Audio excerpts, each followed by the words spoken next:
Gabriel Silva falando de quê? Do que ele é especialista, né? O que ele é especialista aqui? NBA. A NBA. Opa, fala. Uma perguntinha. Quem alunos liberou home office? Aí, pelo visto, tá podendo home office. Que aí é um tema que a gente vai ter que debater futuramente, né, nos próximos quase nos próximos bem alunos. Mas, né, vamos deixar seguir, né? Não, eu fiquei sabendo que teve gente tentando culpar o fone para não entrar no trabalho hoje. Teve aqui pré ao vivo, que é inacreditável, né? Já ele vai se explicar, né? Se você soubesse o que acontece com ficaram enojados. É cada coisa inacreditável.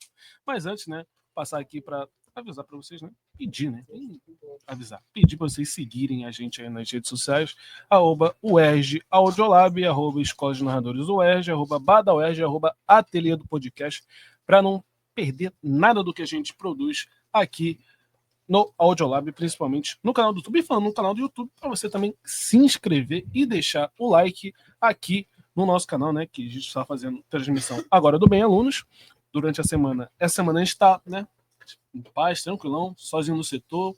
Na sexta tem o Edge League, então não perca. Mas na próxima semana, né? Semana recheada de transmissão, você não pode perder. Vai começar uma paradinha aí, né? Coisinha pequenininha, né? Chamada um tal de Mundial de Clubes, né? Coisa normal, ninguém acompanha essa bobeira. Mas a gente vai tentar transmitir aí, vamos ver se vai agradar o público. E é isso. Mas agora vamos seguir com a pauta do programa. Vou chamar aqui, ó, para conversa ele, João Gabriel Nicoli, que vai falar com a gente o quê? Na VNL. Fala comigo, JG. Boa tarde, amigo. Boa tarde, meus amigos aí na bancada, boa tarde, meus amigos que estão acompanhando de casa. Tô chegando na área para falar sobre tudo que rolou na primeira semana da VNL, principalmente a participação brasileira, que jogou aí do ladinho da UERJ, no Maracanãzinho, e teve bons resultados, teve boa atuação, principalmente da ponteirana, Cristina, e uma derrota acachapante, assim, que estragou um pouco o clima de festa para mais de 10 mil torcedores presentes no Maracanãzinho. Mas tô aqui, Jonas, para fazer esse balanço sobre a primeira semana da VNL, meu apresentador favorito. Perfeito, amigo. Traz pra gente aí o que aconteceu. Eu sei que a seleção brasileira feminina tá bem. Vinha de 3 vitórias seguidas, acabou na última rodada aí tendo, né, acabou sendo, né, atropelada, né? Essa pode ser a palavra usada, né? Atropelada pelas italianas, né, que estão invictas na competição, mas coisa boa da seleção, tá ali entre os 5 primeiras seleções, tá bem na fila da seleção, né? Tá muito bem, assim.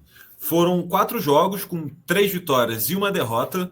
Foram 8 sets vencidos e 5 sets perdidos. Lembrando que a seleção brasileira, nas 2 primeiras partidas, contra a República Tcheca e contra os Estados Unidos, venceu as 2 por 3-0. Uma vitória, assim, de praxe contra a República Tcheca, daquelas que a gente está acostumado a ver a seleção brasileira feminina jogar. Contra as americanas, a revanche da última semifinal dos Jogos de Paris, que foi para grande surpresa geral, assim. Foi um jogo onde o Brasil dominou as americanas e nenhuma das 3 parciais conseguiram ultrapassar a marca dos 20 pontos.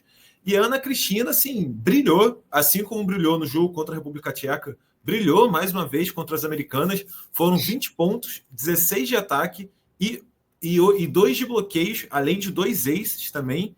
Lembrando que é uma seleção brasileira que está rejuvenescida, onde vários jogadores experientes que participaram do último ciclo olímpico foram aposentadas ou não foram convocadas pelo técnico Zé Roberto.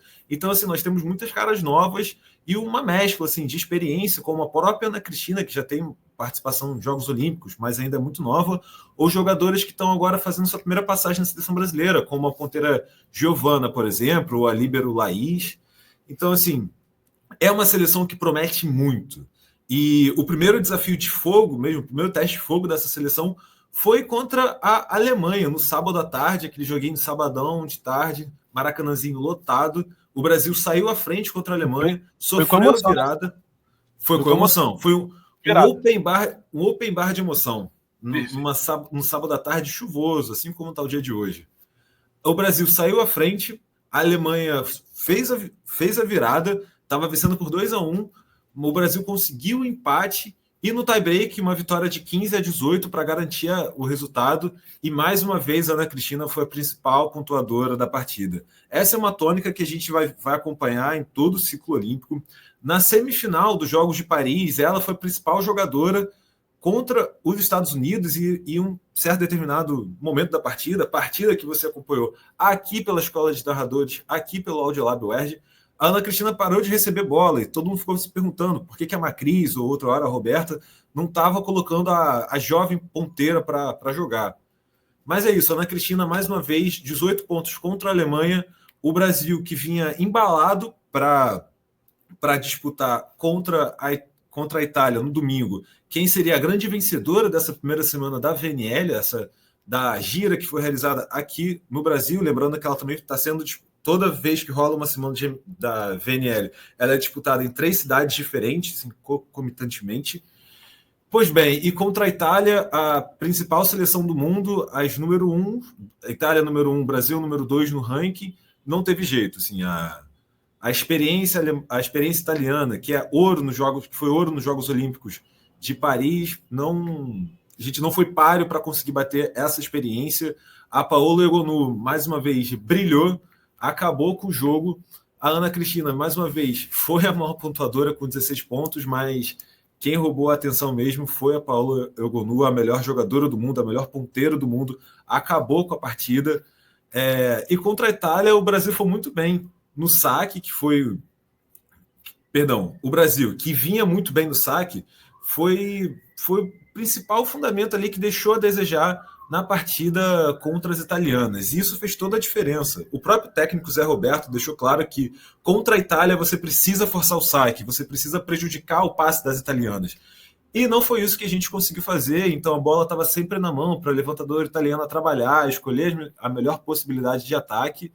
E infelizmente a derrota aconteceu, primeira derrota do Brasil nessa edição da VNL, e com esse resultado, meu querido, o Brasil agora ocupa a 5ª colocação da VNL nessa primeira semana, lembrando que 8 seleções se classificam. E a Polônia, por ser a sede da grande final da etapa mata-mata, já está classificada.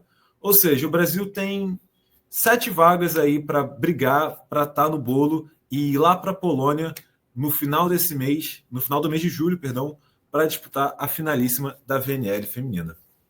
Perfeito, então tá aí toda a análise do vôlei feminino com o JG, né? Ele que apresenta também o Lábio Olímpico, então já trazendo já um panorama do que a gente pode esperar lá para Los Angeles, né? Uma boa atuação, foi uma boa primeira semana da seleção, né, o JG?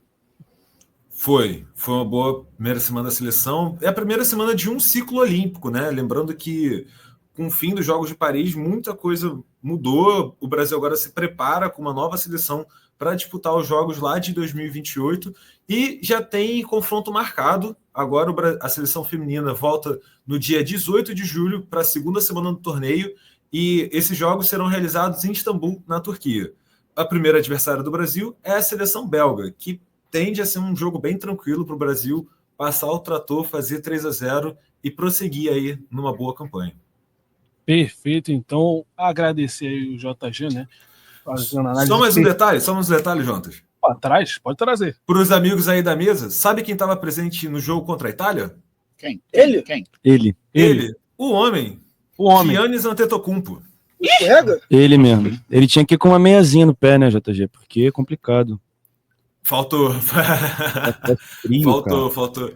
Ainda mais o Antetokounmpo que está aqui no Brasil fazendo vários eventos. Inclusive, estreou uma quadra aqui no Rio de Janeiro. É isso mesmo, Guilherme Nogueira? Opa, Guilherme Nogueira. Opa. Giannis Antetokounmpo. Olha o gancho. Olha o Capitão Gancho. Caraca, olha o Capitão Gancho. Giannis Antetokounmpo estreou uma quadra no Brasil? Estreou hoje de manhã lá no Leblon, né, na Praça Cláudio Coutinho, que foi revitalizada por uma casa de apostas. Opa! Eu falei. Não. Ah, tá. Nossa especialidade, né? Mas uma casa de aposta ajudou a revitalizar essa praça e o Antetokounmpo estava lá, né? Eu acho que, se não me engano, teve dedo do Neymar nessa situação, né? Que ele vai. Sempre ele, né? Sempre tá. Sempre. Mas ele tava lá nessa inauguração da praça e sofreu escorregão, né? Como nossos amigos falaram, caiu feio lá numa tentativa de enterrada, mas tá tudo bem com o Grego, não se machucou para alívio do torcedor do Milwaukee Bucks. Será que foi homenagem ao Neymar? Já que tem dedo do Neymar. Para aproveitar um São João, né? Chegou o momento da clássica lesão do Neymar no ano, que geralmente é no Carnaval, e agora tá no São João. Achei bem inovador por parte do craque. Neymar do jogo. Neymar confirmado em Vassouras? Neymar confirmado. Informação de seleção brasileira, né? Que o Pedro tá aí já vai confirmar aqui pra gente. Será que era essa a informação? Fica não, aí, ó. Pior que não é. Pior que não é. O cara Instagram aí, cara. Deixa o telespectador criar atenção. É pior do que isso. Tá bom, então. Vamos ver, então, qual é a informação. Agradecer ao JG. Muito obrigado, amigo, por trazer tudo da VNL nesta primeira semana da seleção feminina de vôlei. Muito obrigado, amigo. Valeu. Obrigado, amigos. Seguimos. Vamos com tudo. Vamos com tudo e agora vamos, né? Já que o JG fez um gancho sensacional, né? Parabéns ao JG.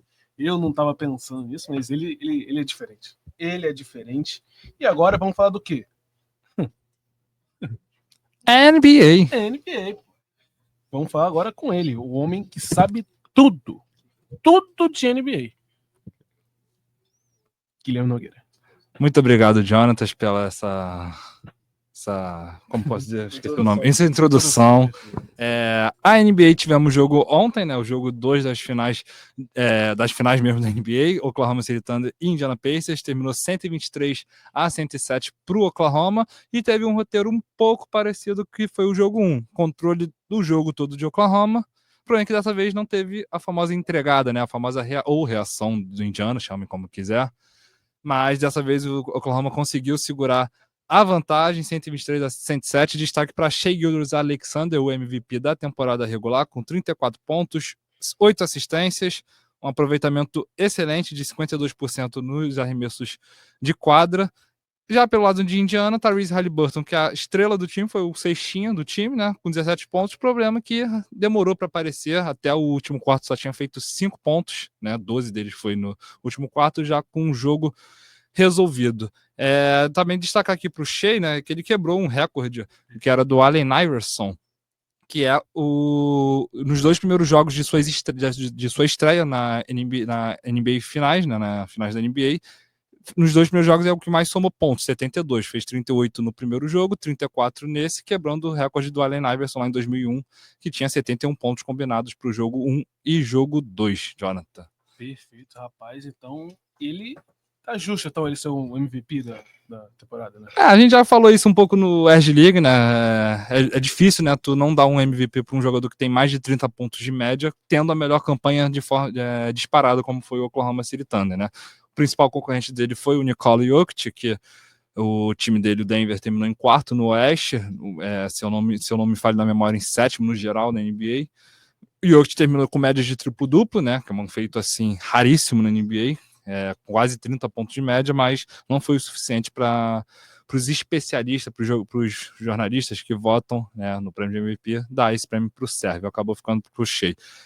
O jogo 3 agora vai ser Indiana, né? O jogo 3 e o jogo 4 vai ser Indiana, o jogo 3 vai ser na quarta-feira agora, 9 horas da noite. Perfeito, então tem expectativa? Você acha que o que vai acontecer nesse terceiro jogo? Bom, no Edge League, no último programa, eu falei que seria 4-1, né, pro Oklahoma City Thunder. Mantenho meu palpite. Acho que esses próximos 3 jogos aí vai ser de vitórias de Oklahoma. 2 Indiana e fechando o título em Oklahoma. Perfeito, então tá aí a análise do Gui. Alguém quer palpitar? Eu sei que, né, teve o Edge League essa semana passada. Tivemos divergências. Mas... Não tivemos divergência. Aqui. Tivemos a maluquice no meio do caminho. Sim. Não, aproveita. Agora depois disso. Vou até chamar o chefinho. Ih, chama o diretor, E ó, botar ordem na casa. Chega, fala aqui. O que você acha? Traz o panorama para você dessa final, desse terceiro jogo. Fala aí, teve discordância, teve divergência? O que aconteceu, né, gente? Acabou a treta? Teve 3 lúcidos e um que... 3 lúcidos e Não, pode dar nome, dê nomes bois. Pode dar nome. Mas falando um pouco sobre as finais, né? Um final interessante, mas é aquilo que a gente falou no Edge League, estava falando na última semana também. O OKC é um time que defende muito bem, ataca muito bem, e eles sabem fazer a lição da casa, né? Eles perderam um jogo, o Guilherme falou, né? Uma entregada absoluta ou uma remontada do Pacers, mas é difícil. Esse é um time que também perdeu o primeiro jogo contra o Denver e acabou dando uma sapatada no Denver no segundo jogo, a maior vitória dos playoffs, a maior diferença de pontos. É uma final que eu tô ainda aí junto com o Guilherme, foi o nosso palpite desde o começo. Como falei, né? 3 lúcidos em um. Não vou apontar, não vou. Eu acho que vai continuar 4-1 a série. A não ser que o Siakam acorda num dia muito bom junto com Haliburton, mas é difícil. Esse time do OKC é muito difícil de bater. Perfeito, então tá aí, acho que... né? Então todo mundo acha que o OKC já... Não, todo mundo não. Não, todo mundo tem gente. Quem é esse diferentão aí? Sou eu. É o bonitinho aqui. Ninja in 6. Pensa em 6. Tá aí, então. Cara, ele vai manter esse personagem até o Ele final. vai, né, Nem cara? ele acredita nisso, cara. Nem ele acredita 3-1. nisso. Vai estar 3-1 e ele vai estar falando isso, né? Exatamente. Então tá bom. No futuro, o tempo vai te defender, né? Os próximos Edge Leagues vão ser quentes. Quem perdeu é maluco. Aproveitando que a gente tá falando de NBA, Gabriel, traz aí sua informação. Tem brasileiro voltando na NBA, é isso? O que tá acontecendo, irmão? Fala pra gente. Isso mesmo, né? A gente tem Thiago Splitter voltando para a NBA. Thiago Splitter, que é um dos maiores jogadores, eu considero aí top 3, junto com o Leandrinho e o falecido lá, eu não vou nem falar o nome eu não gosto dele, né? Mas um dos maiores jogadores de todos os tempos, com certeza. Ele vai voltar para a NBA como assistente técnico do time de Portland, né? O Portland Trail Blazers. E é muito interessante, né? Eu tracei aqui uma linha do tempo da carreira dele para explicar mais ou menos essa trajetória dele, essa mudança. O Thiago é um cara que jogou a vida, o começo da carreira dele, de 2003 a 2010, né? No SASC Baskonia, na Espanha, é um time espanhol, conquistou importantes títulos lá, foi 3 vezes campeão da Liga ACB, foi MVP da Supercopa da Espanha. É curioso também que esse MVP atualmente é do Marcelinho Huertas, um jogador brasileiro que ganhou esse título aos 43 anos de idade. Então, assim, é absurdo, um feito absurdo. O Thiago também foi MVP das finais da ACB e foi selecionado para o primeiro e segundo quinteto ideal da Euroliga. Ele saiu desse basquete europeu e foi para o San Antonio Spurs, né, em 2010. Aí que teve, eu acho, a grande mudança na carreira dele, onde ele teve mais visibilidade. Chegou em 2010, participando de 60 jogos, com uma média de 4,6, mas foi nas finais de 2012 e 2013 que ele realmente se mostrou, né, sendo titular das finais. Acabou perdendo o título para o Miami Heat do LeBron James, do Bosh, do Wade, naquela bola espetacular do Ray Allen no finalzinho. Acabou perdendo, mas no ano seguinte, na temporada 2013, 2014, aí sim o ponto alto da carreira toda dele, se tornou o primeiro jogador brasileiro campeão da NBA. A gente mais para frente teve alguns outros títulos, como o Leandrinho, e o Varejão também conquistou a NBA, mas ele foi o primeiro e conquistou esse título com o Spurs. Nosso querido aí, sou muito fã. Mas aí no Spurs que eu acho que ele teve essa mudança, né? Porque no Spurs, para quem conhece aí basquete, quem sabe, a gente tem um cara chamado Greg Popovich, que é um dos GOATs, é um dos maiores treinadores de todos os tempos na NBA. Conseguiu manter um time durante 2 décadas no auge, ganhou 5 títulos. E é ali que ele começa a se interessar mais, mas conhece o Ime Udoka também, que mais para frente vai fazer parte da comissão técnica do Ime Udoka. Mas ali no Spurs que eu acho que ele tem essa mudança, ele começa a trilhar o caminho, mas ele sai dos Spurs como jogador e vai para o Atlanta Hawks, isso em 2015.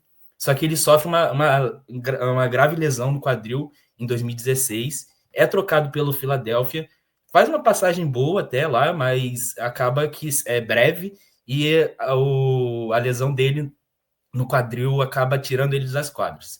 Em 2018, ele anuncia oficialmente, né, a aposentadoria das quadras por causa dessa lesão no quadril. E em 2018 mesmo, né, no dia 24 de abril, ele se torna olheiro e instrutor de desenvolvimento dos jogadores do Brooklyn Nets, né? Então ele começa essa carreira dele mais técnica, né, pelos Brooklyn Nets. Em 2019 ele é promovido a treinador de desenvolvimento. Então já é um cargo que ele estava em constante contato com jovens, e ele fica no Nets até 2023 para ir, que aí o Marquinhos até falou, para ir para o Houston Rockets, que ele era assistente técnico do Emil Udoka, que é o atual comissário, não, o atual técnico do Houston. O Houston que ele viu essas crianças crescerem, né? Ele como assistente técnico, ele que teve essa especialidade desde o Brooklyn Nets de acompanhar jovens, ajudou nesse começo dessa nova vida do Houston, né? Que o Marquinhos pode até falar um pouco mais. Só que ele, em 2024, ele ficou como assistente técnico de junho de 2023. Em 2024, que aí ele teve sua primeira experiência como técnico principal, que ele assume o comando do Paris Basketball na França e se torna o primeiro brasileiro técnico principal de uma equipe da Euroliga. O primeiro ano dele, o começo é avassalador, o primeiro turno na Euroliga, inclusive ele vem a ganhar o título de melhor técnico do primeiro turno. Foi um primeiro turno incrível, um jeito de jogar diferente da Euroliga, um jeito mais espelhado da NBA, um jogo mais rápido, um jogo mais individual também. Não era muito, o pessoal não estava acostumado. Então ele teve uma sequência muito boa na Euroliga, teve 9 vitórias seguidas, jogou contra o Real, Barcelona, ganhou deles. E em 2025, né, ele ganha seu primeiro título como técnico, ganhando a Copa da França ao derrotar o Le Mans de 91 a 80. Isso tudo, né, deu um palco enorme para o brasileiro, que agora, nessa semana, foi contratado pelo Portland para fazer parte como assistente técnico. E isso é muito importante, porque traz uma visibilidade para a carreira dele e para o Brasil enorme, por conta de ser um jogador que tem uma história muito linda, uma história de evolução, e hoje em dia ele consegue ter prospectos, ver o futuro. Ele, quem sabe, pode ser um técnico da NBA. Tem vários times que tem a característica que ele faz questão, né, que é a questão de um time novo, um time com vários estrelas jovens. Então, assim, é um primeiro passo que a gente pode acompanhar de uma carreira exemplar, que já é exemplar, mas ainda mais como técnico. Só uma curiosidade, seria muito curioso se ele fosse para o Spurs, porque o Spurs agora está quase sem técnico, né? A gente perdeu o Greg, ele deixou de ser técnico temporada passada, por causa de um AVC, e a gente está com um auxiliar. Então, assim, se ele vir para o Spurs, vai ficar muito feliz. Perfeito, então aí. Saúde. O pessoal aqui é muito bobo aqui. Esse pessoal. O fone tá bom, hein, Gabriel? Falou que o fone tava ruim. Não, mas aí foi só uma burrice minha que tinha mutado no computador e depois eu vi. Mas muito obrigado, Gabriel. Impressionante. Trazendo aí a informação da volta no brasileiro. Tem realmente vaga no Spurs? Tem. Sim, ou Spurs? Sim. Pode vir. Eu falei, né? A característica dele de trabalhar, já tá acostumado a trabalhar com jovens. A gente tem aí o time do Marquinho indo após a temporada dele, né? Cresceu demais. Então, seria muito bem-vindo. E fecharia esse ciclo, né? Onde ele teve essa visibilidade enorme e foi campeão. E voltar para ser técnico com essa nova geração, com o Embayama, que talvez o Kevin Durant, ia ser maravilhoso. É maneiro, porque do Udoka, que foi companheiro de comissão técnica dele no Spurs, que foi chefe dele no Rockets e que agora é técnico principal. Maneiro, parado de escrito, voltando para NBA. Porque no Rockets ele era coordenador de ataque, eu acho, não era auxiliar. Nossa, ele é Ele pistola. chegou, teve algum momento que ele ficou como assistente técnico, o primeiro assistente técnico, né, do Doka. Maneiro. Perfeito. E, Gabriel, antes de você se despedir, tem um comentário aí que eu acho que tu vai gostar, mano. Tá aí na tela aí, ó. Oh, Aulas desse Gabriel Silva aí. Pietra Caldas. Olha aí. Aí, ó. O amor tá no ar. Te amo. Pô, coisa Não tem jeito, fofa. né? Escola de narradores, quando tem live, é sempre isso. O Escola amor de sempre- amadores. Escola de amadores. Escola de amadores. Ai, ai. Nossa, Gabriel. Tamo junto, irmão. Obrigado aí pela sua participação hoje. Muito Sempre obrigado. é bem-vindo aqui no Bem à Luz. E sexta tem o quê? West League. Tem. Perfeito. Perfeito, irmão. Não Vai estar já 4. Não vai ter o quê? O próximo jogo é quando? vai ser no jogo do 4. Isso. Então não vai ter acabado ainda. Cara, Não, isso, até porque só acaba daqui a 2 semanas. Perfeito. isso indiano inventar de ganhar. Não Esse é o vai. Aí a Não gente vai. vai ter que ouvir, né? Ah, pode ganhar, pode, Vai, mas. Não, Nossa. já adianta aqui, diretor. Não estarei presente sexta-feira. Ih. Perdão. Aí, ó. Tá vendo? Comprometimento. É, se Comprometimento. ganhar, ele vem. Não, Exato. também não, infelizmente. Ah. Você vai estar possibilitado. Aí é Trabalho, complicado. gente, desculpa. É complicado. Fazer trabalho. Desfalque de peso. Mas eu deixo um videozinho gravado, caso ganhe. E se perder? Vai ter que gravar videozinho Aí não vai também. gravar, não. Vai ter que gravar Vai ter vídeo videozinho também. sequestro, quietinho. Então é isso, rapaziada. Sexta-feira o Erg League aqui, dessa vez com um desfoque do MV. Mas não perca aí para saber o que vai acontecer nessas finais, se o MV vai estar certo ou se todo o resto vai estar certo. Obrigado, Gabriel. É nóis, amigo. Valeu. Boa noite aí. Boa Boa tarde. Boa Tá tarde. escuro já praticamente. né? É, Aqui escuro, tá Ainda boa tarde. É o solstício de inverno, né? perfeito. Nossa, perfeito. falei com